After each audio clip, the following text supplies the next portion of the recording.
Hello मंडळी, नमस्कार. स्वागत आहे तुमचं आपल्या चॅनलवर अजून एका नवीन व्हिडिओमध्ये. मी वर्षा राणी चौधरी, तुमची एक नवीन मैत्रीण आणि एक नवीन शेतकरी. आणि दिवस मावळायला गेलेला, एवढी हवा सुटली आहे, अवतार तर एवढा खराब झालाय ना, एकदम उशीर झालाय. 6 वाजलेत आता. पण मी अजून थोडा वेळ शेतात काम करणार आहे, कारण माझी एवढीशी पात राहिली समोर. हे बघा, एवढंच राहिलंय गवत काढायचं. एवढं काढल्याशिवाय मी जाणार नाही. बघा आमच्या मकत किती गवत झाले. आणि ना खूप प्रकारची गवतं आलीत. आज मी तुम्हाला आमच्या शेतात आलेले गवताचे प्रकार दाखवते या व्हिडिओमध्ये. किती गवत आहे. चार गाठोडे नेऊन टाकायचे झालेत. हे 5वं चालले बरं का आता घरी. शेरू कसा झोपलाय समोर, हे बघा. काढल्यानंतर हे असं पूर्ण गवत नाही काढत आहे. याच्यात मागं आम्ही कोळप फिरवणार आहे. माझा आवाज कसा येतोय माहित नाही. हवेने जास्त हवा सुटली आणि इतकं छान वाटतंय, एवढं प्रसन्न वाटतंय ना, खूप मस्त वाटतंय शेतामध्ये. पण काय करणार, थांबण्यासाठी वेळ नाही. आणि हे पूर्ण करून जाण्याचं कारण म्हणजे उद्या जाऊबाईच्या घरी दिंडी येणार आहे माझ्या. मग आम्हाला जेवणाची वगैरे तयारी करायला लागेल. उद्या थोडा वेळ शेतात काम घडेल आम्हाला, म्हणून मग आज जास्त वेळ काम करणार आहे आणि हे पूर्ण करूनच जाणार आहे मी आज घरी. तर मी आमच्या शेतातल्या गवतांचे प्रकार दाखवते.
तर मंडळी, ही बघा आमची इकडे विहीर आहे आणि ह्या विहिरीच्या बाजूच्या शेतात अशी मका केलेली आहे. आणि इकडे जे आहे ना, हे समोर विहिरीच्या समोरच्या बाजूला इकडे आम्ही तुरी आणि उडीद केलेलं आहे. तर तुरी तुरीचे पाटे घातलेत आणि मध्ये आंतरपीक म्हणून उडीद केलेलं आहे त्या शेतामध्ये. तर उद्याचे दिवस या शेतात काम चालू राहणार आहे आपलं, उद्या आणि परवा, कारण उद्या थोडा वेळच काम चालणार आहे आणि परवाच्या दिवशी एंड होईल या कामाचा. उद्या झाला असता पण उद्या कामच घडणार नाही, काम थोडा वेळच राहणार आहे उद्या. खूपच हवा सुटली, काय माहित आवाज येतोय की नाही, मी व्हिडिओ बनवते खरं. तर एवढ्या प्रकारचं गवत आहे आमच्या शेतामध्ये. तुमच्याकडे आले का एवढं गवत? कमेंटमध्ये नक्की सांगा. हे गवत एवढं येण्याचं कारण म्हणजे काय झालंय, आम्ही या शेताला शेणखत टाकला होता त्यामुळे असं गवत आले बघा. थापीची थापी बसली गवताची. आणि तुम्ही म्हणाल बांधाचं दाखवते की काय, बांधाचं नाही बरं का, हे शेतातलं गवत आहे बघा. बांध तिकडे लांब, हे बघा असं शेतातलं गवत आले. किती गवत आले बघा आमच्या शेतामध्ये.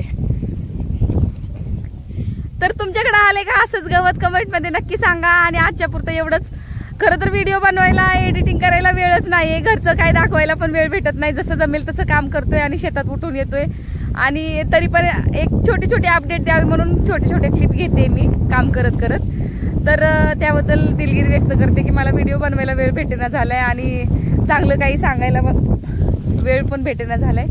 पण काय करू, एवढी काम आहेत पण खूप मजा येते एवढ्या कामांमध्ये सुद्धा. एकदम मन प्रसन्न होऊन जाते की यावर्षी पाऊस चांगला झालाय आणि शेतातली पिकं पण छान आलेली आहेत. चौधरी साहेबांनी थोडंसं राहिलेलं ते परत कोळपायला घेतलं. तर मंडळी बस आजच्या पुरतं एवढंच. आजच्या व्हिडिओमध्ये एवढंच. तर मंडळी आजच्या व्हिडिओमध्ये एवढंच. भेटूया पुढच्या व्हिडिओमध्ये. व्हिडिओ आवडला तर लाईक, शेअर, कमेंट करा आणि चॅनलवर नवीन असाल तर सबस्क्राईब करायला विसरू नका. भेटूया पुढच्या व्हिडिओमध्ये. तोपर्यंत बाय. जय महाराष्ट्र.